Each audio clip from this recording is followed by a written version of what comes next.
ஏன்னா இது ஒரு முக்கியமான பணி. நம்ம தமிழ்நாட்டில் வந்து நான் அரசியல் படித்தது வந்து நான் வந்து பெண்கள்லாம் எல்லாமே தெய்வங்கள்னு சொல்லி எல்லாருமே தெரியும். ஆனால் ஒரு 3 பேர் மட்டும் நான் வந்து கொஞ்சம் கணிச்சு வச்சேன்.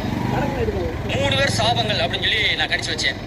அந்த 3 பேர்ல முதல் சாபம் வந்து யாருன்னா சசிகலா, 2வது சாபம் யாருன்னா பிரேமலதா, 3வது சாபம் யார் பார்த்தா லதா ரஜினிகாந்த்.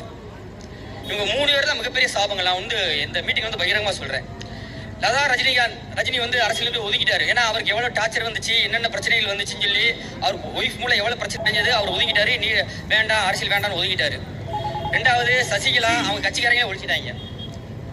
ஆனால் இப்போ பிரேமலதாவுடைய ஆட்டங்கள் என்னென்னங்கிறது எல்லாருமே கண்டிப்பாக நோட் பண்ணணும். ஏன்னா ஒரு விஜயகாந்த் வந்து ஒரு நல்ல மனுஷர், ஒரு நல்ல மனிதர்ங்கிறத வந்து நான் ஏற்றுக்கலாம். எல்லாருமே சொல்லுவாங்க விஜயகாந்த் நல்ல மனிதர் தான்.